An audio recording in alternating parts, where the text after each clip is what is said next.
सतनाम वाहिगुरु जी। गुरु नानक पाद पंकज बंधन पंकज बंधना सिमरंगद दुख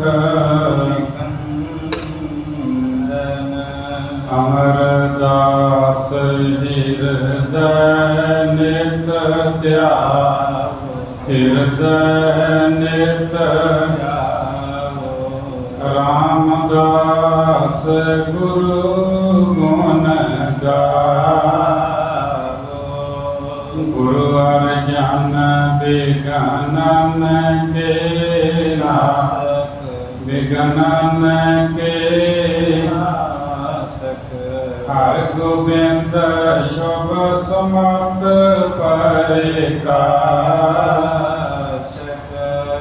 श्री हराय नमोकार जोरी नमोकार जोरी श्री हरे कृष्ण मनाए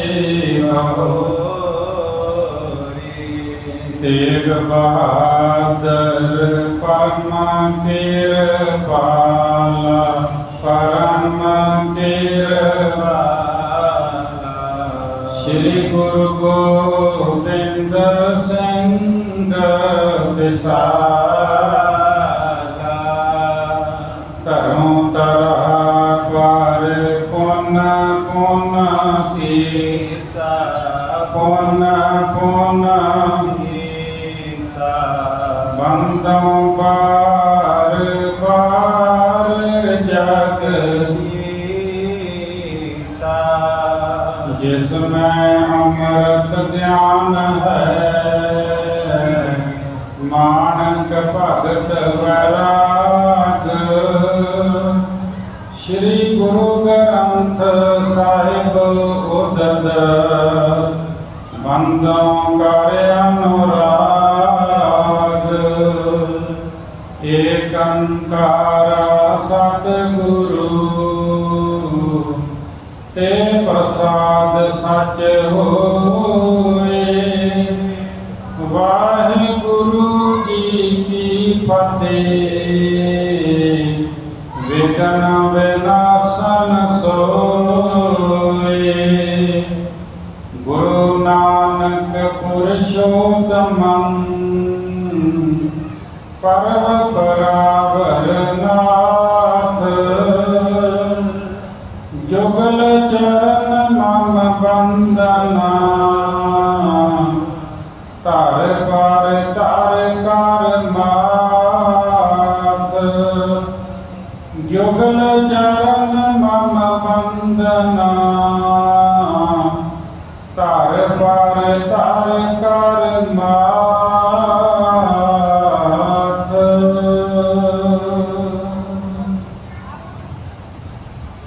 दोहरा इम बीते कीर्तक दिवस भीम चंद दुख पाए।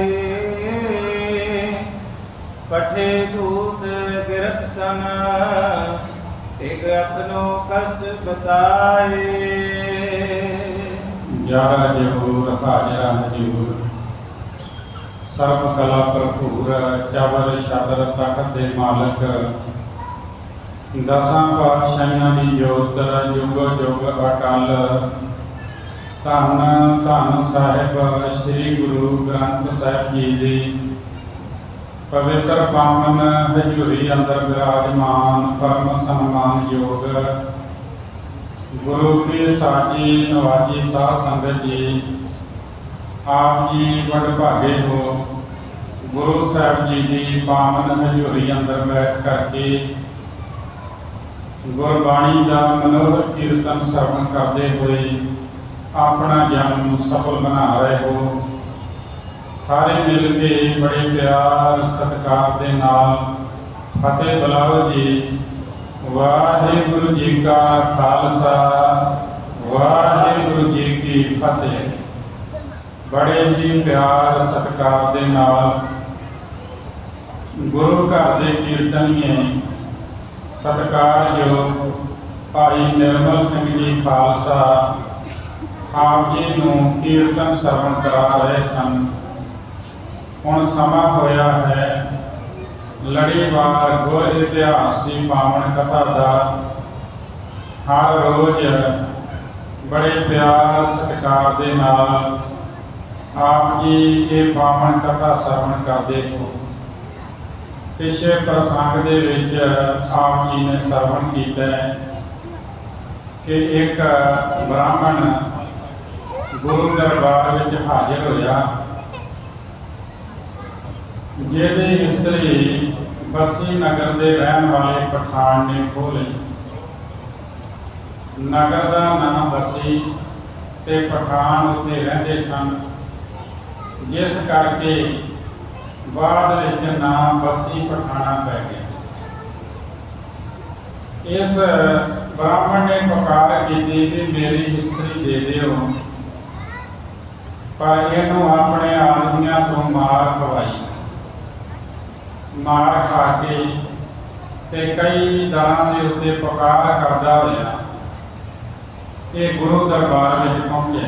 जदों कितों भी इहनूं मदद नहीं मिली तो फिर इन्हें गुरु घर का आसरा तके आके दसिया सच्चे पातशाह कि मैं मकलावा लैके आ रहा सी ते मेरी घर वाली नूं पठान ने खो लिया, अपने घर वड़ गए ते मैं हुण की करा। मैं जां ते सड़ के मर जावांगा, किस तरह अपनी घर वाली नूं प्राप्त करा। गुरु साहब कहंदे इहो जिहियां गल्लां नहीं करीदियां, चढ़दी कला विच रहीदा ते असीं कोई हीला करदे हां, तेरी घर वाली तेरे घर पर जावांगे। अपने वड्डे साहिबजादे नूं साहिबजादा अजीत सिंह जी उन्होंने आवाज़ दी, एक सेवक भेज के बुलाया। वो गुरु दरबार में हाजिर हुई ते गुरु गोबिंद सिंह महाराज जी कह लगे, बेटा के नाल अपने सिंह लै जाओ, इस ब्राह्मण को लै जाओ ते इहदी जिहड़ी घर वाली है, इहदी पत्नी है, ਉਹਦੇ ਸਮੇਤ उस पठान ਨੂੰ ਮੁਸ਼ਕਾਂ बन के ਸਾਡੇ ਕੋਲ ਲੈ ਕੇ ਆਓ। ਝੱਟ ਤਿਆਰੀ ਕੀਤੀ। 100 ਘੋੜ ਸਵਾਰ ਬਾਬਾ ਅਜੀਤ ਸਿੰਘ ਦੇ ਨਾਲ ਤਿਆਰ ਹੋਇਆ। ਕਵੀ ਸੰਤੋਖ ਸਿੰਘ ਜੀ ਕਹਿੰਦੇ ਤੁਰੰਤ ਘੋੜੇ ਜਿਹੜੇ ਸਨ ਉਹ ਪਹੁੰਚ ਗਏ ਜਿਸ ਥਾਂ ਬਸੀ ਪਿੰਡ ਵਸਦਾ ਹੈ। ब्राह्मण ने दसिया कि बसी पिंड विच पठान रहिंदे जी। जिथे वो तुरक सुता होया सी ना, उत्थे जाके घेरा पा लिया। पिंड के जिन्ने खान सन हैरान रह गए। कई लोग गए, कई पुछण लग पे की गल है, कई भज गए। उन्हें आख्या भी साडा की दोष है, जिन्हें गलती की है उन्होंने फड़ो या मारो, सानू कोई लैन देन नहीं, सानू कोई इतराज नहीं। जिन्हें गलती की आपे भुगतेगा।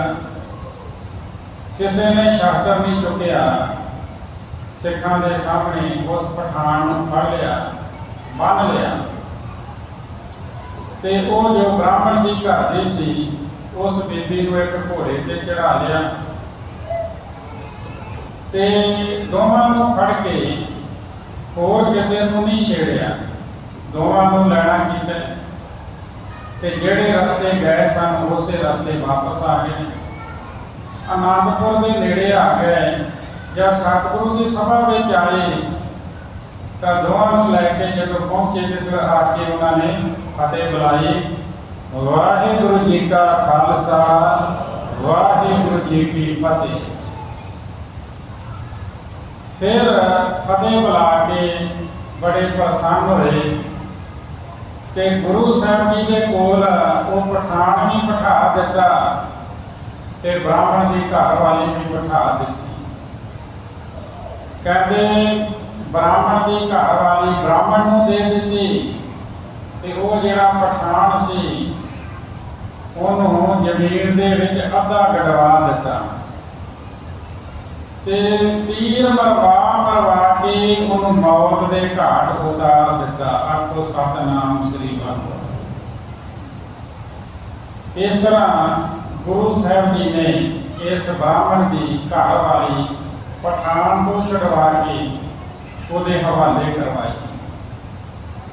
ਇੱਕ ਦਿਨ ਸਤਿਗੁਰੂ ਜੀ ਕਹਿਣ ਲੱਗੇ, ਕਹਿੰਦੇ ਕਿ ਕਪੂਰੇ ਜੱਟ ਨੇ ਇੱਕ ਸਾਨੂੰ ਘੋੜਾ ਭੇਜਿਆ, ਉਸ ਨੂੰ ਦਲ ਵਡਾ ਨਾਮੀ ਘੋੜੇ ਦੇ ਲਾਗੇ ਬਣਵਾਇਆ ਏ ਕਿ ਉਹ ਖੰਡ ਦਾ ਮਿਸ਼ਰਣ ਤਿਆਰ ਕਰਕੇ ਉਸ ਨੂੰ ਖਵਾਉਂਦੇ ਆ ਤੇ ਹੁਣ ਤੱਕ ਉਹਦੀ ਪਾਲਣਾ ਕੀਤੀ ਹੈ। ਅੱਜ ਉਹਨੂੰ ਕਾਠੀ ਪਾ ਕੇ ਸ਼ਿੰਗਾਰੋ, ਕੰਨਾਂ ਦੇ ਗਹਿਣੇ ਤੇ ਹੰਢੇਲਾ ਪਾਓ, ਕਹਿੰਦੇ ਸੋਨੇ ਦੇ ਜੇਵਰ ਪਹਿਨਾਓ, ਭਲੀ ਪ੍ਰਕਾਰ ਤਿਆਰ ਕਰਕੇ ਲੈ ਕੇ ਆਓ। ਹੁਕਮ ਮੰਨ ਕੇ ਸੇਵਕਾਂ ਨੇ ਘੋੜਾ ਤਿਆਰ ਕਰ ਦਿੱਤਾ, ਸੋਨੇ ਦੇ ਗਹਿਣਿਆਂ ਨਾਲ ਸ਼ਿੰਗਾਰ ਦਿੱਤਾ। ਉਹਦੇ ਸਿਰ ਉੱਤੇ ਸੁੰਦਰ ਕਲਗੀ ਧਰੀ, ਛੱਪੇ ਤੇ ਹਮੇਲ ਪਾ ਕੇ ਚੰਗੀ ਤਰ੍ਹਾਂ ਸਜਾਇਆ ਉਹਨੂੰ, ਪਹਿਰੂ ਪਾ ਕੇ ਉੱਤੇ ਸੁੰਦਰ ਦਸ਼ਾਲਾ ਪਾਇਆ। ਇਹ ਕਾਠੀ ਦੇ ਥੱਲੇ ਪਾਉਣ ਵਾਲਾ ਵਸਤਰ ਹੁੰਦਾ ਹੈ ਜਿਹਦੇ ਨਾਲ ਕਾਠੀ ਨੂੰ ਘੋੜੇ ਦਾ ਪਸੀਨਾ ਨਹੀਂ ਲੱਗਦਾ। ਜਿਹੜਾ ਬਹੁਤ ਕੀਮਤੀ ਦੁਸ਼ਾਲਾ ਸੀ ਉਹ ਤੇ ਪਾਇਆ ਗਿਆ ਰੇਸ਼ਮੀ ਟੰਗ ਟਿਕਿਆ, ਦੋ ਸੁੰਦਰ ਰਕਾਬਾਂ ਪਾਈਆਂ, ਮੂੰਹ ਵਿੱਚ ਵਾਕ ਪਾ ਕੇ ਸਤਿਗੁਰੂ ਜੀ ਦੇ ਕੋਲ ਘੋੜੇ ਨੂੰ ਲਿਆਉਣਾ ਕੀਤਾ ਹੈ। ਗੁਰੂ ਜੀ ਨੇ ਸੁੰਦਰ ਘੋੜੇ ਨੂੰ ਵੇਖਿਆ, ਸੇਵਾ ਕਰਨ ਦੇ ਨਾਲ ਜਿਹੜਾ ਬੜਾ ਸ਼ਕਤੀਸ਼ਾਲੀ ਹੋ ਗਿਆ ਸੀ, ਬੜਾ ਤਾਕਤਵਰ ਹੋ ਗਿਆ। ਕਿਰਪਾ ਦੇ ਖਜ਼ਾਨੇ ਗੁਰੂ ਜੀ ਫਿਰ ਉੱਠ ਕੇ ਚੱਲ ਕੇ ਆ ਗਏ। ਰਕਾਬ ਵਿੱਚ ਆਪਣੇ ਚਰਨ ਨੂੰ ਰੱਖ ਕੇ ਘੋੜੇ ਦੀ ਧੌਣ ਦੇ ਵਾਲਾਂ ਨੂੰ ਫੜ ਕੇ ਇੱਕੇ ਵਾਰ ਉਛਲੇ ਤੇ ਘੋੜੇ ਦੇ ਉੱਤੇ ਸਵਾਰ ਹੋ ਗਏ। ਹੁਣ ਘੋੜੇ ਦੇ ਉੱਤੇ ਅੱਜ ਤੱਕ ਕਿਸੇ ਨੇ ਸਵਾਰੀ ਨਹੀਂ ਕੀਤੀ। ਗੁਰੂ ਸਾਹਿਬ ਜੀ ਸਵਾਰ ਹੋਏ ਨੇ ਤੇ ਸ਼ਕਤੀ ਦਾ ਭਰਿਆ ਹੋਇਆ ਘੋੜਾ ਉੱਪਰ ਨੂੰ ਉਛਲਿਆ। ਦੋ ਪੈਰ ਉਹਨੇ ਉੱਪਰ ਚੁੱਕ ਲਏ ਤੇ ਦੋ ਪੈਰਾਂ ਤੇ ਖੜਾ ਹੋ ਗਿਆ। ਸਤਿਗੁਰੂ ਕਾਠੀ ਤੇ ਬੈਠ ਨਾ ਸਕੇ, ਸਿੱਧੇ ਥੱਲੇ ਡਿੱਗ ਕੇ ਖੜੇ ਹੋ ਗਏ। ਸਤਿਗੁਰੂ ਪੈਰਾਂ ਭਾਰ ਜ਼ਮੀਨ ਤੇ ਡਿੱਗੇ ਤੇ ਖੜੇ ਹੋ ਗਏ। ਸਤਿਗੁਰੂ ਜੀ ਤੇ ਉਹਨਾਂ ਦੀ ਬਾਂਹ ਜਿਹੜੀ ਸੀ ਨਾ ਝਟਕਾ ਖਾ ਗਈ, ਖਿੱਚ ਪੈ ਗਈ ਬਾਂਹ ਨੂੰ। ਜਦ ਫੇਰ ਘੋੜੇ ਤੇ ਚੜੇ ਤੇ ਕੁਝ ਦਰਦ ਹੋਈ ਤੇ ਚਿੱਟੇ ਕੱਪੜੇ ਦੇ ਨਾਲ, ਚਿੱਟੇ ਰੁਮਾਲ ਦੇ ਨਾਲ ਬਾਂਹ ਨੂੰ ਬੰਨਿਆ ਗਿਆ ਤੇ ਗੁਰੂ ਸਾਹਿਬ ਜੀ ਨੇ ਪਹਿਲਾਂ ਹੌਲੀ ਹੌਲੀ ਘੋੜਾ ਤੋਰਿਆ ਤੇ ਫਿਰ ਉਹਨੂੰ ਤੇਜ਼ ਤੋਰਨਾ ਕੀਤਾ ਤੇ ਫਿਰ ਬਹੁਤ ਭਜਾ ਕੇ ਕਦਵਾਇਆ ਤੇ ਫਿਰ ਆਪਣੇ ਮਾਤਾ ਜੀ ਦੇ ਘਰ ਵੱਲ ਨੂੰ ਚਲੇ ਗਏ ਤੇ ਘੋੜੇ ਤੋਂ ਉਤਰ ਕੇ ਅੰਦਰ ਪ੍ਰਵੇਸ਼ ਕੀਤਾ ਤੇ ਪੂਜਨੀਕ ਮਾਤਾ ਗੁਜਰੀ ਜੀ ਨੂੰ ਜਾ ਕੇ ਮੱਥਾ ਟੇਕਿਆ। ਆਖੋ ਸਤਿਨਾਮ ਸ੍ਰੀ ਵਾਹਿਗੁਰੂ। ਪ੍ਰੋਫੈਸਰ ਪੂਰਨ ਸਿੰਘ ਜੀ ਕਹਿੰਦੇ ਨੇ ਕਿ ਮਾਂ ਵਰਗਾ ਘਣ ਸ਼ਾਮਾਂ ਬੋਟਾ ਕਿਤੇ ਹੋਰ ਨਜ਼ਰ ਨਾ ਆਈ, ਜਿਸ ਤੋਂ ਲੈ ਕੇ ਛਾਂ ਉਧਾਰੀ ਰੱਬ ਨੇ ਸਵਰਗ ਬਣਾਏ। ਜਿੰਨੇ ਵੀ ਕੁੱਲ ਦੁਨੀਆ ਦੇ ਬੂਟੇ ਜੜ ਸੁੱਕਿਆਂ ਮੁਰਝਾਉਂਦੇ, ਐ ਪਰ ਫੁੱਲਾਂ ਦੇ ਸੁੱਕਿਆਂ ਇਹ ਬੂਟਾ ਮੁਰਝਾਏ। ਜਿੰਨੀ ਵੀ ਬਨਸਪਤੀ ਹੈ ਉਹਦੀ ਜੜ ਕੱਟੀ ਜਾਵੇ ਤੇ ਬੂਟਾ ਸੁੱਕ ਜਾਂਦਾ ਹੈ, ਪਰ ਮਾਂ ਬੂਟਾ ਐਸਾ ਹੈ ਇਹਦੇ ਫੁੱਲਾਂ ਨੂੰ ਕੁਝ ਹੋਵੇ ਤੇ ਇਹ ਬੂਟਾ ਮੁਰਝਾ ਜਾਂਦਾ। ਇਹਦੇ ਫੁੱਲ ਨੇ ਧੀਆਂ ਪੁੱਤਰ, ਜੇ ਪੁੱਤਰ ਨੂੰ ਬੁਖਾਰ ਆ ਜਾਏ ਤੇ ਮਾਂ ਨੂੰ ਨੇਤਰਾਂ ਵਿੱਚ ਨੀਂਦ ਨਹੀਂ ਪੈਂਦੀ। ਕੋਈ ਕਵੇ ਕਿ ਤੂੰ ਆਰਾਮ ਕਰ ਲੈ, ਕੋਈ ਕਵੇ ਆਰਾਮ ਕਰ ਲੈ, ਅੱਗੋਂ ਆਵਾਜ਼ ਆਉਂਦੀ ਵੀ ਮੇਰੇ ਪੁੱਤਰ ਦੇ ਕਾਂਤੇ ਤੇ ਬੁਖਾਰ ਹੋਏ, ਆਰਾਮ ਕਿੱਦਾਂ ਕਰਨਾ। ਕਹਿੰਦੇ ਅਸੀਂ ਬੇਟੇ ਦੇ ਕੋਲ ਬੈਠੇ ਆ, ਤੂੰ ਆਰਾਮ ਕਰ ਲੈ। कहते जिन्ना चਿਰ मेरा पुत ठीक नहीं होता ना उन्ना चਿਰ मैं आराम नहीं कर सकती, क्योंकि जेड़ा पखार ये तन नूं होया है वो मेरे मन नूं होया है। तुसीं देखिया होएगा घरां दे विच कि सारे बड़ा गुस्सा करते हैं। कई बार छोटा मोटा झगड़ा हो जाता, भैन भरावां विच, भरा भरा विच, पिता भी गुस्सा कर लेंदे, पति पत्नी भी गुस्से हो जाती, पर मां अपनी औलाद नाल गुस्से नहीं होंदी। जे गुस्सा करेगी तो चंद मिनटां बाद फिर अपनी औलाद के सिर ते हथ फेरदी, उहनूं सीने नाल लाउंदी है। क्यों? क्योंकि मां ममता की मूर्त है। एक शायर आखदा है, लबों पे जिसकी कभी बद दवा नहीं होती, एक माँ है जो कभी खफा नहीं होती। मां गुस्सा नहीं करती। घर में अत की गरीबी होवे ना ते रोटी खाने वाले 4 जी होण ते प्रशादे बन देन ते जेड़ा जी ये कहे कि मैनू भुख नहीं है, वो केवल मां ही हो सकती। आप भुखी रहेगी पर अपने बच्चों को भुखा नहीं देख सकती। आप गिले थां ते पैंदी है ते बच्चे को सूखे थां ते पाउंदी है। मां ममता की मूर्त है। अपनी मां को जाके माता गुजरी जी नूं गुरु गोबिंद सिंह महाराज ने मत्था टेकिया, नमस्कार की है। और जदों नमस्कार की ते माता जी के पास बैठ गए ते माता जी ने अपने पुत्र को देखा चंगी तरह। देखते देखते जदों बांह के उत्ते निगाह पई ते पुछण लग पई कि पुत्र आ बांह के उत्ते कपड़ा क्यों बने हुए, की गल हो गई, शरीर तो ठीक है ना। गुरु साहब जी को माता जी कह लगे कारण दसो की कारण है। जदों दसिया भी माता जी इस तरह घोड़े की सवारी कर लगे सी ते बांह नूं थोड़ा झटका लग गया। घोड़ा शक्तिशाली सी, पुछ लिया ते जोर आ जान करके थोड़ी पीड़ हुई ते असीं कपड़ा बन लिया।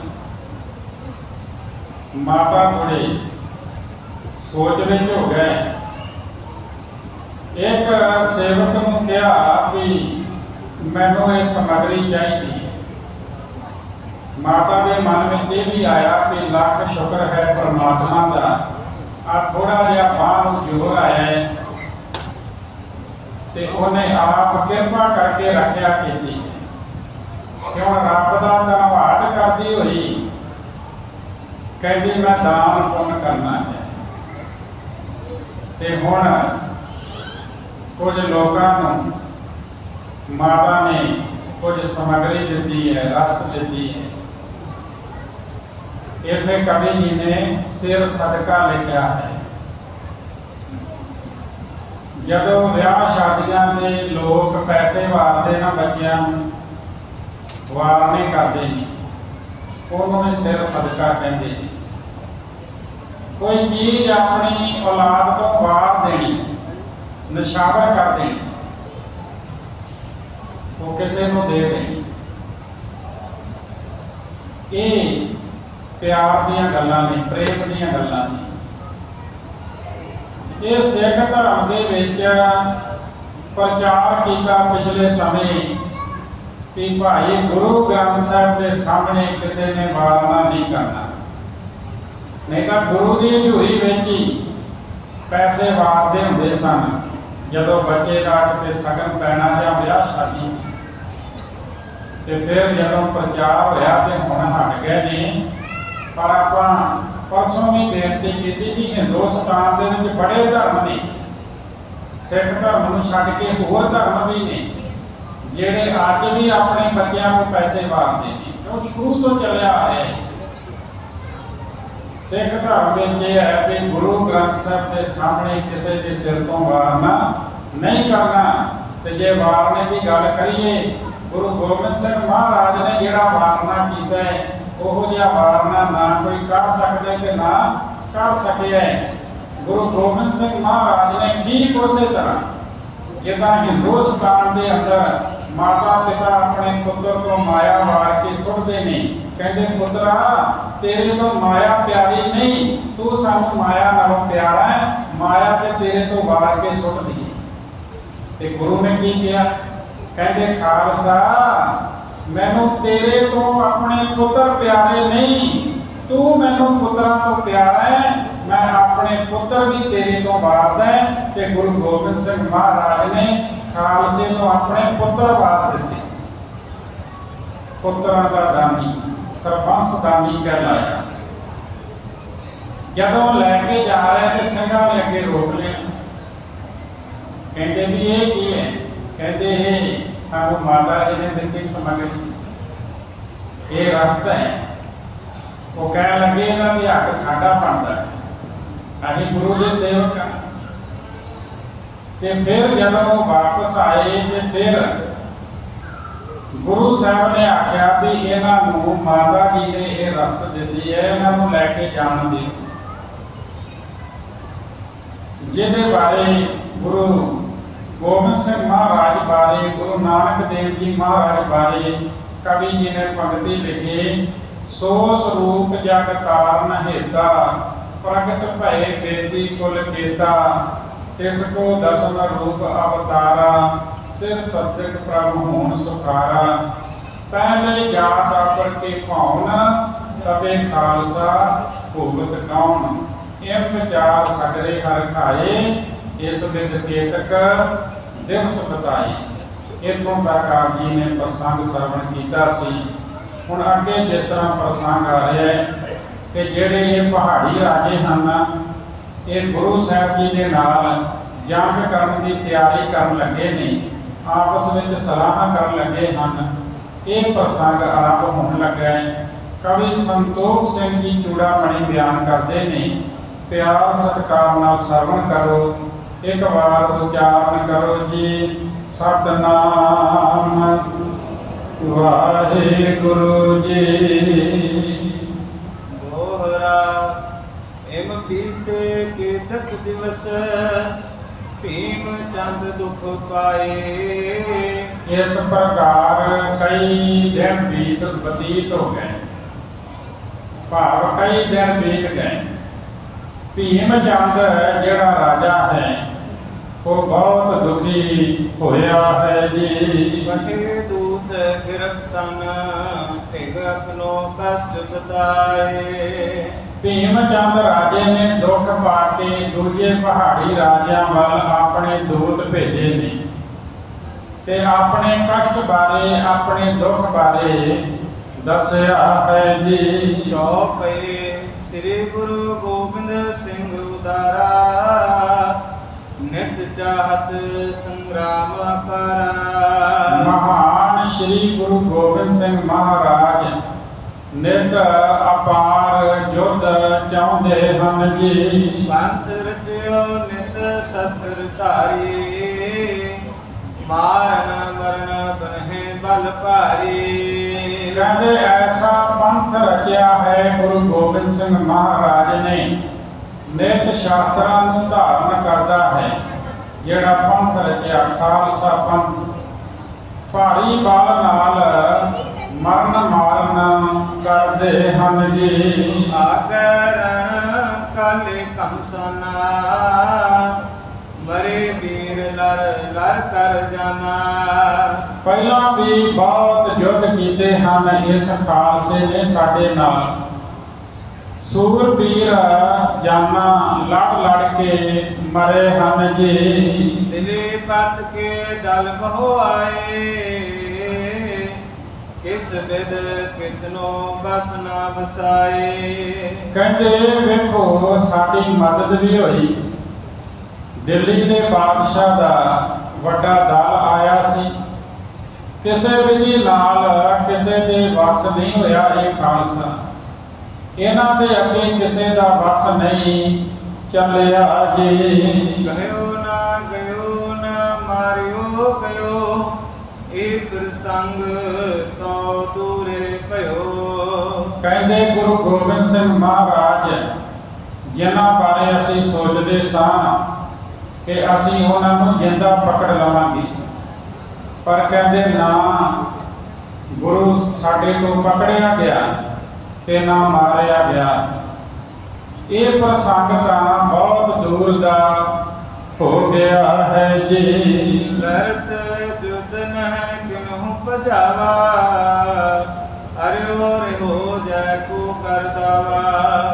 ਕਹਿੰਦੇ ਗੁਰੂ ਤੇ ਗੁਰੂ ਦੇ ਖਾਲਸੇ ਨੂੰ ਯੁੱਧ ਵਿੱਚ ਲੜ ਕੇ ਕਿਸੇ ਨੇ ਭਜਾਇਆ ਨਹੀਂ ਹੈ। ਅੱਜ ਤੱਕ ਐਸਾ ਨਹੀਂ ਹੋਇਆ ਕਿ ਗੁਰੂ ਜੰਗ ਦੇ ਮੈਦਾਨ ਵਿੱਚੋਂ ਪਿੱਠ ਦੇ ਕੇ ਭੱਜ ਗਿਆ ਹੋਵੇ ਜਾਂ ਉਹਨਾਂ ਦਾ ਖਾਲਸਾ ਪਿੱਠ ਦੇ ਕੇ ਭੱਜ ਗਿਆ ਹੋਵੇ। ਐਸਾ ਹੋ ਹੀ ਨਹੀਂ ਸਕਿਆ।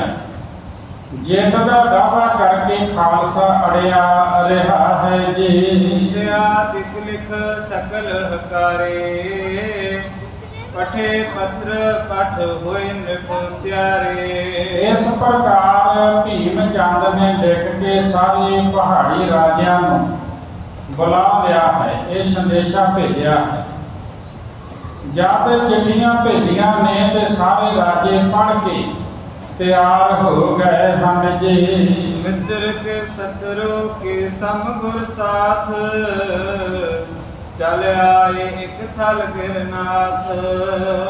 ਕਹਿੰਦੇ ਮਿੱਤਰ ਜਾਂ ਵੈਰੀ ਜਿਹੜੇ ਰਾਜੇ ਗੁਰੂ ਜੀ ਦੇ ਨਾਲ ਪ੍ਰੇਮ ਵੀ ਰੱਖਦੇ ਸਨ, ਕੁਝ ਗੁਰੂ ਨਾਲ ਪ੍ਰੇਮ ਵੀ ਰੱਖਦੇ ਸਨ, ਉਹਨਾਂ ਨੂੰ ਮਿੱਤਰ ਕਹਿ ਦਿੱਤਾ ਕਵੀ ਨੇ। ਜਿਹੜੇ ਵੈਰ ਰੱਖਦੇ ਸਨ ਖੁੱਲ੍ਹੇਆਮ, ਉਹਨਾਂ ਨੂੰ ਵੈਰੀ ਕਹਿ ਦਿੱਤਾ। ਕਹਿੰਦੇ ਮਿੱਤਰ ਜਾਂ ਵੈਰੀ ਜਿਹੜੇ ਰਾਜੇ ਗੁਰੂ ਨਾਲ ਪ੍ਰੇਮ ਵੀ ਰੱਖਦੇ ਸਨ, ਸਾਰੇ ਪਹਾੜੀ ਰਾਜੇ ਚੱਲ ਕੇ ਇੱਕ ਥਾਂ ਤੇ ਇਕੱਠੇ ਹੋ ਗਏ ਹਨ ਜੀ। ਲਥੋਂ ਮੈਂ ਭੀਮ ਚੰਦ ਕਹਿਲੂਰੀ, ਭੂਪ ਚੰਦ ਸੈਲਪ ਹੰਡੂਰੀ। ਪਹਿਲਾ ਭੀਮ ਚੰਦ ਕਹਿਲੂਰ ਦਾ ਰਾਜਾ ਹੈ, ਫਿਰ ਭੂਪ ਚੰਦ ਹੰਡੂਰ ਦਾ ਰਾਜਾ ਹੈ, ਫਿਰ ਫਤਿਹਪੁਰ ਵਾਲਾ ਚੰਬੇਲ ਆਇਆ ਹੈ ਜੀ। ਆਏ ਚੰਬੇਲ ਫਤਿਹਪੁਰ ਵਾਰੋ, ਨਾਮ ਵਜ਼ੀਰ ਸਿੰਘ ਬਲ ਭਾਰੋ। ਇਹਨਾਂ ਸਾਰਿਆਂ ਦੇ ਨਾਲ ਜੋ ਬਹੁਤ ਭਾਰੀ ਬਲ ਵਾਲਾ ਰਾਜਾ, ਜਿਹਦਾ ਨਾਮ ਵਜ਼ੀਰ ਸਿੰਘ ਹੈ ਜੀ। ਦੇਵ ਸ਼ਰਨ ਨਾਹਨ ਕੋ ਰਾਜਾ, ਲੇਕਰ ਸੰਗ ਸਿਪਾਹ ਸਮਾਜਾ। ਕਹਿੰਦੇ ਦੇਵ ਸ਼ਰਨ ਨਾਹਨ ਦਾ ਰਾਜਾ ਸੀ, ਉਹ ਆਪਣੇ ਸਿਪਾਹੀ ਨਾਲ ਲੈ ਕੇ ਆਇਆ ਜੀ। ਦੇਖਾ ਦੇਖੀ ਬਹੁਤ ਚਲ ਆਏ, ਗਿਰਪਤ ਹਮ ਭਰਾਤਾ ਸਮੁਦਾਏ।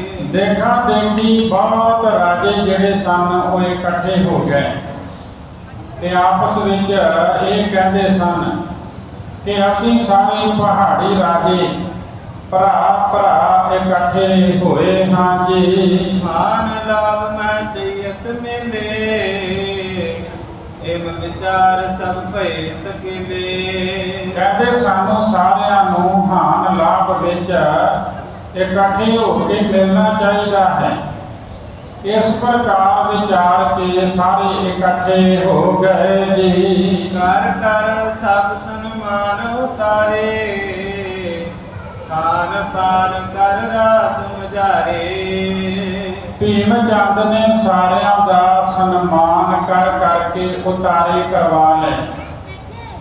ਰਾਤ ਨੂੰ ਸਾਰੇ ਲੰਗਰ ਪ੍ਰਸ਼ਾਦ ਭੋਜਨ ਛਕ ਕੇ ਸਾਰਿਆਂ ਨੇ ਭੋਜਨ ਛਕਿਆ। ਜਦੋਂ ਰਾਤ ਹੋਈ ਹੈ ਪਹਿਲਾਂ ਉਤਾਰਾ ਕੀਤਾ ਹੈ ਤੇ ਫਿਰ ਸਾਰਿਆਂ ਨੇ ਭੋਜਨ ਛਕਿਆ ਹੈ ਜੀ। ਸੁਪਤ ਜਥਾ ਸੁਖ ਪੀ ਪੁਨ ਸਾਰਾ, ਸ਼ੌਚ ਸੁਨਾਰ ਠਾਨ ਹੋਏ ਪਿਆਰਾ।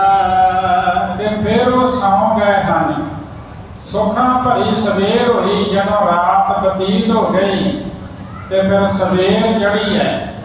ਸਾਰਿਆਂ ਨੇ ਸੌਚ ਇਸ਼ਨਾਨ ਕੀਤਾ ਹੈ, ਤਿਆਰ ਹੋ ਗਏ ਹਨ ਜੀ। ਰਗ ਦੇ ਰਗ ਮਿਲ ਕਰ ਸਮੁਦਾਈ,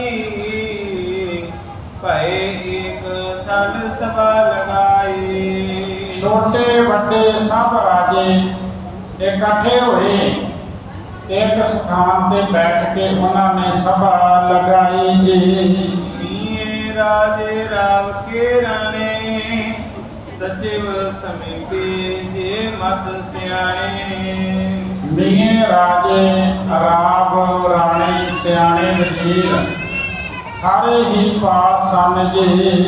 बैठे सब निश्चल जब हुआ कै आपस में जय देवा कह जब सारे निश्चल होके आपस विच जय देवा कह के बैठ गए, जिदा आप सिख नूं फतेह बुला के बहिंदा है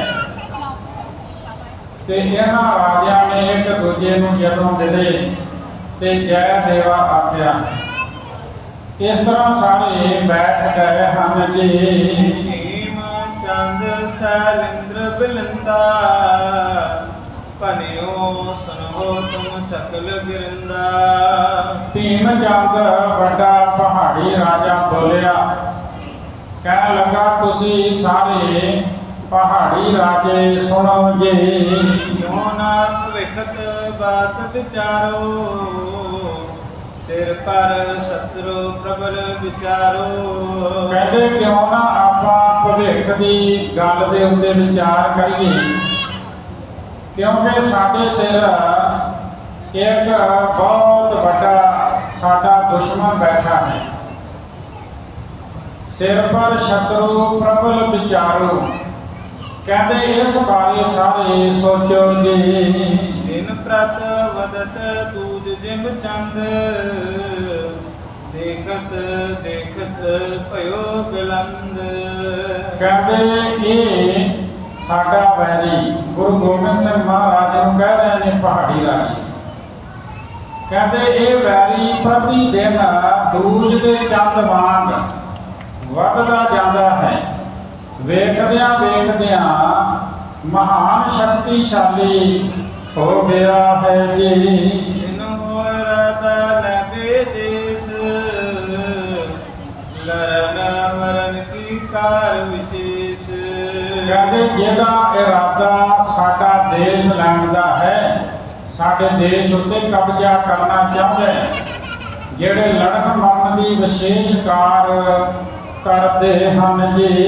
हम तुम सबको इम सब जानो आज मुहे पुन तो कहो मानो। कहते असी तुसी सारिਆਂ ਨੂੰ एक समान जानो, अज मैनू है फिर कल ਨੂੰ तुसी अपने आप ਨੂੰ समझो जी।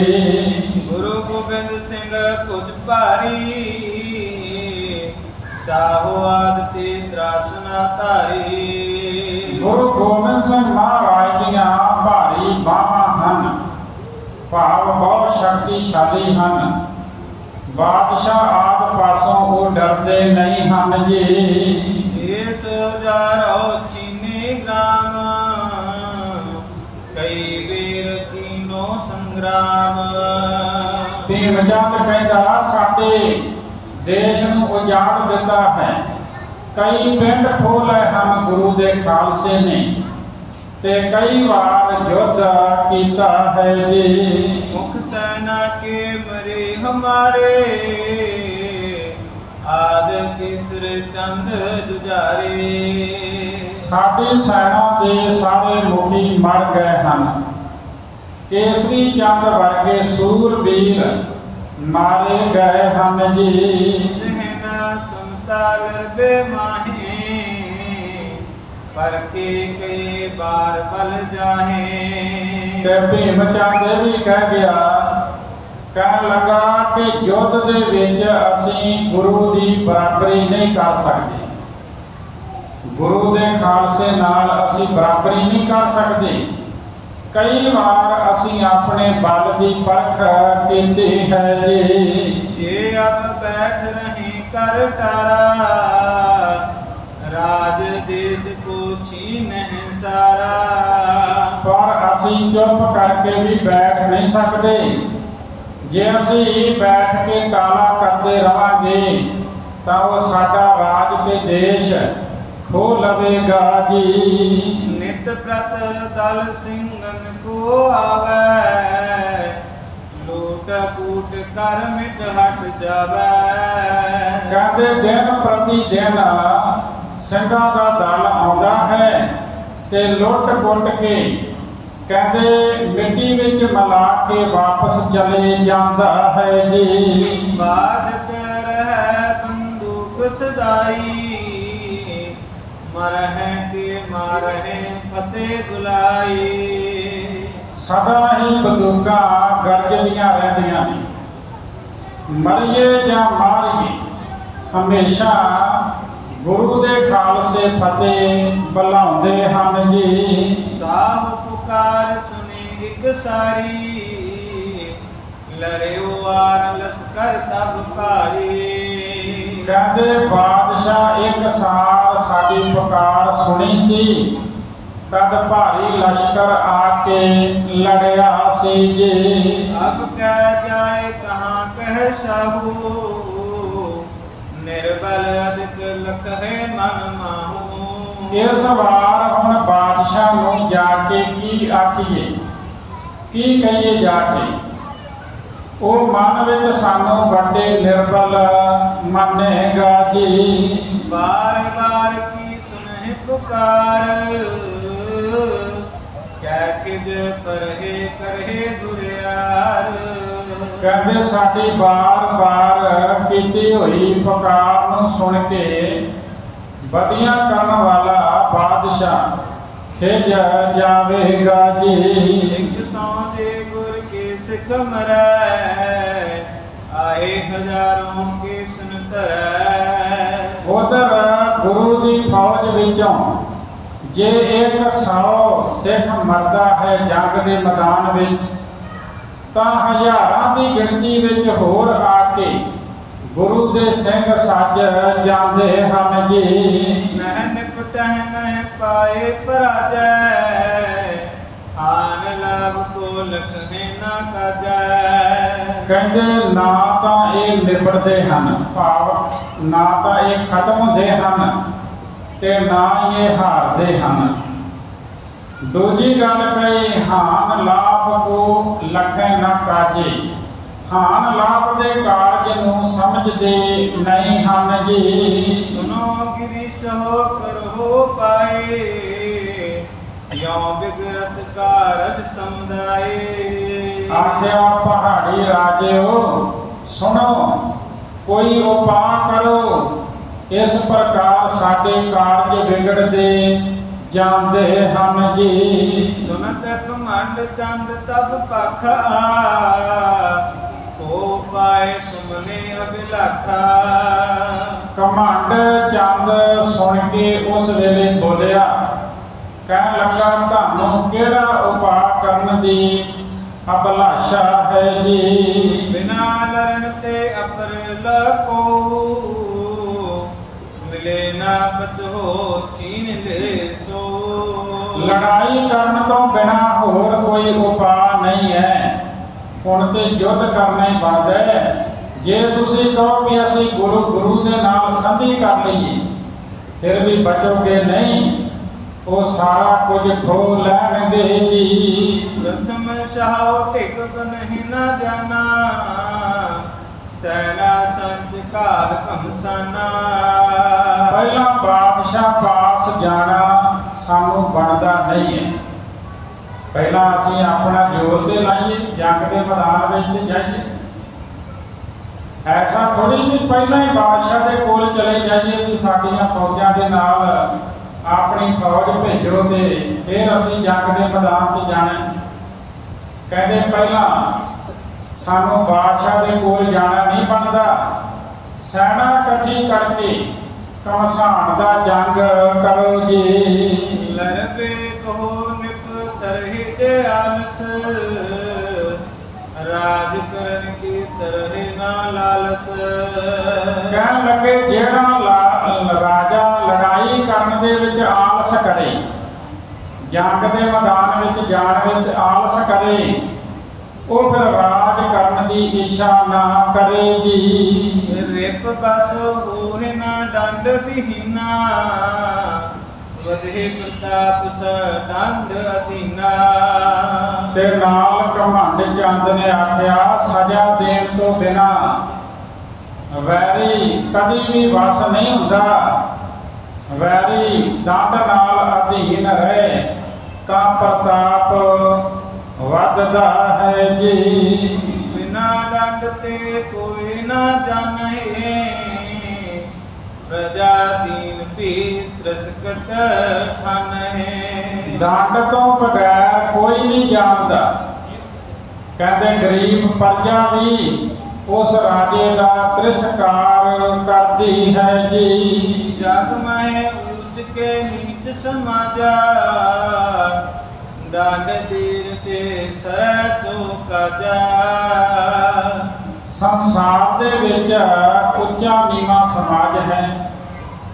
ਦੰਡ ਦੇਣ ਤੋਂ ਬਗੈਰ ਕਾਰਜ ਨਹੀਂ ਸਰਦਾ ਜੀ। ਸੁਨਤ ਘਮੰਡ ਚੰਦ ਕੋ ਆਸੈ, ਭੂਮ ਚੰਦ ਪੁਨ ਬਾਪ ਪ੍ਰਕਾਸ਼ੈ।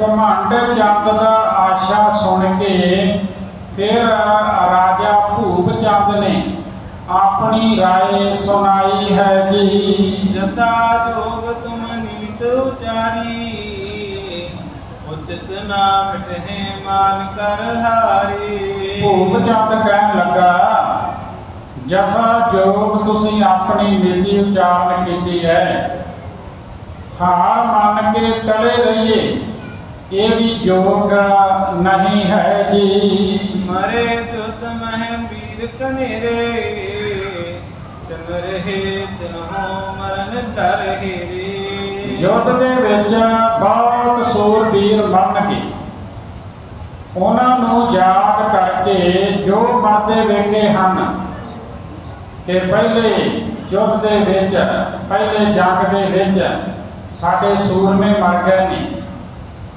ਤੇ ਉਹਨਾਂ ਨੂੰ ਯਾਦ ਕਰਕੇ ਜੇ ਅਸੀਂ ਡਰਦੇ ਰਹੀਏ ਜੀ। ਰਾਜਨ ਕੋਏ ਬਾਤ ਨਾ ਨੀਤੀ, ਉਦਮ ਕਰਨ ਬਨਤ ਹੈ ਠੀਕੀ। ਤੇ ਡਰਦੇ ਰਹਿਣਾ ਰਾਜਿਆਂ ਵਾਸਤੇ ਇਹ ਗੱਲ ਚੰਗੀ ਨਹੀਂ ਹੈ।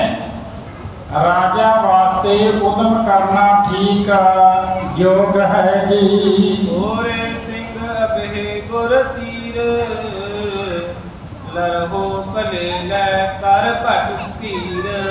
ਗੁਰੂ ਜੀ ਦੇ ਪਾਸ ਥੋੜੇ ਸਿੰਘ ਹਨ, ਇਸ ਵਾਸਤੇ ਬਹੁਤੇ ਸੂਰਬੀਰ ਲੈ ਕੇ ਭਲੀ ਪ੍ਰਕਾਰ ਯੁੱਧ ਕਰੋ ਜੀ। ਹਮਰੀ ਭੂਮ ਬਿਖੈ ਨਹਿ ਫਿਰੈ, ਜੇ ਨਹਿ ਮਿਟਤ ਉਦਤ ਹਮ ਲਰੈ। ਸਾਡੀ ਭੂਮੀ ਦੇ ਵਿੱਚ, ਸਾਡੀ ਜ਼ਮੀਨ ਵਿੱਚ ਗੁਰੂ ਨਾ ਆਵੇ, ਉਹਦਾ ਖਾਲਸਾ ਨਾ ਆਵੇ, ਜੇ ਨਹੀਂ ਹਟਦੇ ਤੇ ਸਾਡਾ ਯੁੱਧ ਕਰਨਾ ਯੋਗ ਹੈ ਜੀ। ਤਿਆਰਿਕ ਮੇਲ ਮਸਲਤ ਕਰੀ, ਔਰਕ ਲਰਨ ਹੇਤ ਖੁਦ ਧਰੀ। ਇਸ ਪ੍ਰਕਾਰ ਮਿਲ ਕੇ ਫਿਰ ਸਲਾਹ ਕੀਤੀ ਹੈ। ਔਰਕ ਭਾਵ ਅੰਤ ਨੂੰ ਲੜਨ ਵਾਸਤੇ ਬੁੱਧੀ ਧਾਰਨਾ ਕੀਤੀ ਹੈ ਜੀ। ਸਕਲ ਸਮਾਜ ਤਿਆਰ ਕੋ ਤੀਨ, ਬੁਲਕਾਰ ਬਰੂਦ ਭਰ ਦੀਨ। ਸਾਰਾ ਸਾਜੋ ਸਮਾਨ ਤਿਆਰ ਕੀਤਾ ਹੈ, ਗੋਲੀਆਂ ਅਤੇ ਬਰੂਦ ਭਰ ਲਿਆ ਹੈ ਜੀ।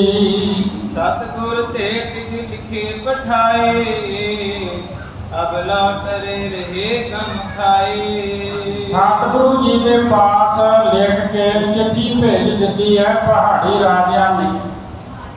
ਹੁਣ ਤੱਕ ਸਹਾਰਾ ਕਰਕੇ ਟਲੇ ਰਹੇ ਹਾਂ ਜੀ। ਨਿਤ ਬਿਗਾਰ ਕਰ ਸਿੰਘ ਸਿਧਾਰੈ, ਲੋਟ ਕੂਟ ਤ੍ਰਿਕ ਮਾਨਵ ਮਾਰੈ। ਉਹ ਚਿੱਠੀ ਦੇ ਵਿੱਚ ਲਿਖਿਆ, ਸਿੰਘ ਰੋਜ਼ ਸਾਡਾ ਵਿਗਾੜ ਕਰਕੇ ਚਲੇ ਜਾਂਦੇ ਹਨ, ਲੁੱਟ-ਪੁੱਟ ਕੇ ਖੇਤੀ ਅਤੇ ਮਨੁੱਖਾਂ ਨੂੰ ਮਾਰਦੇ ਹਨ, ਖੇਤੀ ਉਜਾੜਦੇ ਹਨ ਤੇ ਮਨੁੱਖਾਂ ਨੂੰ ਮਾਰਦੇ ਹਨ ਜੀ। ਤੁਮ ਨੇ ਕਰੋ ਹੀਰ ਹਮ ਹਾਰੇ, ਅਬ ਬਾਜेंगे ਲੋਹ ਕਰਾਰੇ। ਤੇ ਨਾਮ ਲਿਖਿਆ, ਤੁਸੀਂ ਟਲਦੇ ਨਹੀਂ ਹੋ, ਅਸੀਂ ਵੇਖ ਵੇਖ ਕੇ ਹਾਰ ਗਏ ਹਾਂ। ਹੁਣ ਕਰਾਰਾ ਲੋਹਾ ਖੜਕੇਗਾ ਜੀ। ਨਾਹਿ ਤਾਂ ਇਤ ਕੋ ਪਾਇ ਨ ਫਿਰੇ, ਬੈਠੇ ਰਹੋ ਹਰਖ ਜੁਤ ਤੇਰੇ। ਨਹੀਂ ਤਾਂ ਸਾਡੀ ਜ਼ਮੀਨ ਵਿੱਚ ਪੈਰ ਨਾ ਰੱਖੋ, ਪਰ ਸੰਤਾਂ ਸਹਿਤ ਆਪਣੇ ਡੇਰੇ ਵਿੱਚ ਬੈਠੇ ਰਹੋ ਜੀ। ਸਭਾ ਮਝਾਰ ਲਿਖਿਓ ਜਬ ਆਇਓ, ਮੇਰੇ ਕਲਗੀਧਰ ਕੋ ਪੜਵਾਇਓ। ਜਦ ਸਭਾ ਦੇ ਵਿੱਚ ਇਹ ਲਿਖਿਆ ਹੋਇਆ ਆਇਆ ਹੈ ਕਿ ਗੁਰੂ ਗੋਬਿੰਦ ਸਿੰਘ ਮਹਾਰਾਜ ਨੇ ਉਸ ਨੂੰ ਪੜਵਾਇਆ ਹੈ। ਸਤਿਗੁਰੂ ਜੀ ਫਿਰ ਇਹਦਾ ਕੀ ਜਵਾਬ ਦਿੰਦੇ ਹਨ, ਇਹ ਪ੍ਰਸੰਗ ਆਪਾਂ ਕੱਲ ਵਿਚਾਰਾਂਗੇ। ਕੱਲ ਬਾਬਾ ਬੰਦਾ ਸਿੰਘ ਬਹਾਦਰ ਦਾ ਸ਼ਹੀਦੀ ਦਿਹਾੜਾ ਵੱਖ-ਵੱਖ ਸਥਾਨਾਂ ਤੇ ਮਨਾਇਆ ਗਿਆ। ਬਾਬਾ ਬੰਦਾ ਸਿੰਘ ਬਹਾਦਰ ਜਿਨ੍ਹਾਂ ਨੇ ਜ਼ੁਲਮ ਦਾ ਟਾਕਰਾ ਕਰਦੇ ਹੋਏ ਆਪਣਾ ਆਪਾ ਕੁਰਬਾਨ ਕੀਤਾ। ਗੁਰਦਾਸ ਨਗਰ ਦੀ ਗੜੀ ਵਿੱਚੋਂ ਬਾਬਾ ਬੰਦਾ ਸਿੰਘ ਬਹਾਦਰ ਤੇ ਉਹਦੇ ਸਾਥੀਆਂ ਨੂੰ ਗ੍ਰਿਫਤਾਰ ਕਰਕੇ ਦਿੱਲੀ ਲਿਆਂਦਾ ਗਿਆ, ਇੱਕ ਜਲੂਸ ਦੀ ਸ਼ਕਲ ਦੇ ਵਿੱਚ। ਸਾਰੇ ਸਿੰਘਾਂ ਨੂੰ ਇਸੇ ਹੀ ਰੋਡ ਤੋਂ, ਜਿਸ ਰੋਡ ਦੇ ਉੱਤੇ ਗੁਰਦੁਆਰਾ ਨਾਨਕ ਪਿਆਰ ਸਾਹਿਬ ਹੈ, ਜੀਟੀ ਕਰਨਾਲ ਰੋਡ, ਇੱਥੋਂ ਦੀ ਲੰਘਦੇ ਹੋਏ ਫਿਰ ਅੱਗੇ ਲਾਲ ਕਿਲੇ ਪਹੁੰਚੇ ਸਨ ਤੇ ਰੋਜ਼ 100 ਸਿੰਘਾਂ ਨੂੰ ਮੌਤ ਦੇ ਘਾਟ ਉਤਾਰਿਆ ਜਾਂਦਾ ਸੀ। ਅਖੀਰ ਬਾਬਾ ਬੰਦਾ ਸਿੰਘ ਬਹਾਦਰ ਤੇ ਉਹਦੇ 94 ਸਾਥੀ ਜਦੋਂ ਰਹਿ ਗਏ ਤੇ ਜਿੱਥੇ ਅੱਜ ਕੱਲ ਬਾਬਾ ਬੰਦਾ ਸਿੰਘ ਬਹਾਦਰ ਜੀ ਦਾ ਸ਼ਹੀਦੀ ਸਥਾਨ ਹੈ ਮਹਿਰੌਲੀ ਵਿਖੇ, ਉੱਥੇ ਲੈ ਜਾ ਕੇ ਬਾਬਾ ਬੰਦਾ ਸਿੰਘ ਬਹਾਦਰ ਦੇ ਮੁਖੀ ਸਾਥੀਆਂ ਨੂੰ ਸ਼ਹੀਦ ਕੀਤਾ ਅਤੇ ਬਾਬਾ ਬੰਦਾ ਸਿੰਘ ਬਹਾਦਰ ਨੂੰ ਤਸੀਹੇ ਦਿੱਤੇ ਗਏ। ਉਹਨਾਂ ਦਾ ਛੋਟਾ ਜਿਹਾ ਬੱਚਾ ਹੈ, ਉਹਨੂੰ ਗੋਦ ਵਿੱਚ ਬਿਠਾ ਕੇ ਕਹਿਣ ਲੱਗੇ ਆਪਣੇ ਬੱਚੇ ਦੇ ਕਲੇਜੇ ਵਿੱਚ ਛੁਰਾ ਮਾਰੋ। ਤੇ ਬਾਬਾ ਬੰਦਾ ਸਿੰਘ ਬਹਾਦਰ ਨੇ ਕਿਹਾ ਸੀ ਇਹ ਕੰਮ ਮੈਂ ਨਹੀਂ ਕਰ ਸਕਦਾ, ਕਿਉਂਕਿ ਇਹ ਤਾਂ ਮੇਰਾ ਬੇਟਾ ਹੈ। ਜੇ ਤੁਸੀਂ ਦੁਸ਼ਮਣ ਦੇ ਬੇਟੇ ਨੂੰ ਵੀ ਕਹੋ ਕਿ ਮੈਂ ਉਹਦੇ ਕਲੇਜੇ ਵਿੱਚ ਛੁਰਾ ਮਾਰਾਂ ਤੇ ਮੈਂ ਤਾਂ ਵੀ ਨਹੀਂ ਮਾਰਾਂਗਾ, ਕਿਉਂਕਿ ਸਾਡੇ ਗੁਰੂ ਦਾ ਹੁਕਮ ਹੈ ਬੱਚੇ ਉੱਤੇ ਵਾਰ ਨਹੀਂ ਕਰਨਾ, ਬੁੱਢੇ ਉੱਤੇ ਵਾਰ ਨਹੀਂ ਕਰਨਾ, ਇਸਤਰੀ ਉੱਤੇ ਵਾਰ ਨਹੀਂ ਕਰਨਾ, ਡਿੱਗੇ ਹੋਏ ਤੇ ਵਾਰ ਨਹੀਂ ਕਰਨਾ, ਨਿਹੱਥੇ ਉੱਤੇ ਵਾਰ ਨਹੀਂ ਕਰਨਾ, ਜਿਹੜਾ ਪਿੱਠ ਦੇ ਕੇ ਦੌੜ ਜਾਵੇ ਉਹਦੇ ਤੇ ਵਾਰ ਨਹੀਂ ਕਰਨਾ। ਕਹਿੰਦੇ ਤੁਸੀਂ ਕਹਿ ਰਹੇ ਕਿ ਆਪਣੇ ਬੱਚੇ ਦੇ ਉੱਤੇ ਵਾਰ ਕਰੋ। ਫਿਰ ਜਲਾਦ ਨੇ ਬੱਚੇ ਨੂੰ ਪਕੜ ਕੇ ਬਾਬਾ ਬੰਦਾ ਸਿੰਘ ਬਹਾਦਰ ਦੇ ਸਾਹਮਣੇ ਉਹਦੀ ਛਾਤੀ ਨੂੰ ਚੀਰਿਆ ਤੇ ਵਿੱਚੋਂ ਦਿਲ ਕੱਢ ਕੇ ਬਾਬਾ ਬੰਦਾ ਸਿੰਘ ਬਹਾਦਰ ਦੇ ਮੂੰਹ ਵਿੱਚ ਪਾਇਆ ਗਿਆ ਸੀ। ਪੁੱਛਿਆ ਗਿਆ ਸੀ ਕੀ ਪ੍ਰਤੀਤ ਕੀਤਾ ਹੈ ਤੇ ਉਹਨਾਂ ਨੇ ਜਵਾਬ ਦਿੱਤਾ ਸੀ ਬੈਠ ਗਏ। ਤੇ ਜਦੋਂ ਇੱਕ ਨੌਜਵਾਨ ਉਹ ਆਪਣੀ ਮੰਗ ਵਿਆਹਣ ਵਾਸਤੇ ਸਹੁਰੇ ਘਰ ਜਾਂਦਾ ਹੈ ਤੇ ਸਹੁਰੇ ਘਰ ਉਹਨੂੰ ਸ਼ਗਨਾਂ ਦੇ ਲੱਡੂ ਖਵਾਏ ਜਾਂਦੇ ਨੇ। ਮੈਂ ਮਹਿਸੂਸ ਕੀਤਾ ਹੈ ਕਿ ਮੈਂ ਮੌਤ ਵਿਆਹਣ ਆਇਆ ਹੈ ਤੇ ਤੁਸੀਂ ਮੈਨੂੰ ਸ਼ਗਨਾਂ ਦੇ ਲੱਡੂ ਖਵਾ ਰਹੇ। ਬੱਚੇ ਦੀਆਂ ਆਂਦਰਾਂ ਕੱਢ ਕੇ ਗਲ ਵਿੱਚ ਪਾ ਦਿੱਤੀਆਂ। ਕਹਿੰਦੇ ਕੀ ਮਹਿਸੂਸ ਕੀਤਾ ਹੈ? ਕਹਿੰਦੇ ਜਦੋਂ ਇੱਕ ਬਾਦਸ਼ਾਹ ਹਾਰ ਜਾਵੇ ਉਹ ਜਿੱਤੇ ਹੋਏ ਦੇ ਗਲ ਵਿੱਚ ਜਿੱਤ ਦਾ ਸਿਹਰਾ ਪਾਉਂਦਾ ਹੈ। ਤੁਸੀਂ ਹਾਰ ਗਏ ਹੋ, ਮੈਨੂੰ ਡੁਲਾ ਨਹੀਂ ਸਕੇ, ਈਨ ਮਨਵਾ ਨਹੀਂ ਸਕੇ, ਮੇਰੀ ਜਿੱਤ ਹੋਈ ਹੈ ਤੇ ਤੁਸੀਂ ਜਿੱਤ ਦਾ ਸਿਹਰਾ ਮੇਰੇ ਗਲ ਵਿੱਚ ਪਾਇਆ। ਕਿਹੜੀ ਮੌਤ ਮਰਨਾ ਪ੍ਰਵਾਨ ਕਰੋਗੇ? ਕਹਿੰਦੇ ਬਾਦਸ਼ਾਹ ਨੂੰ ਪੁੱਛ ਲਓ, ਜਿਹੜੀ ਮੌਤ ਉਹਨੂੰ ਪ੍ਰਵਾਨ ਹੈ ਉਹੀ ਮੌਤ ਤੁਸੀਂ ਮੈਨੂੰ ਦੇ ਸਕਦੇ ਹੋ, ਕਿਉਂਕਿ ਕਰਮਾਂ ਦਾ ਜਿਹੜਾ ਫਲ ਹੈ ਉਹ ਭੋਗਣਾ ਜ਼ਰੂਰ ਪੈਂਦਾ ਹੈ। ਜਮੂਰਾਂ ਨਾਲ ਮਾਸ ਨੋਚ ਨੋਚ ਕੇ ਤਸੀਹੇ ਦੇ ਦੇ ਕੇ ਬਾਬਾ ਬੰਦਾ ਸਿੰਘ ਬਹਾਦਰ ਨੂੰ ਸ਼ਹੀਦ ਕੀਤਾ।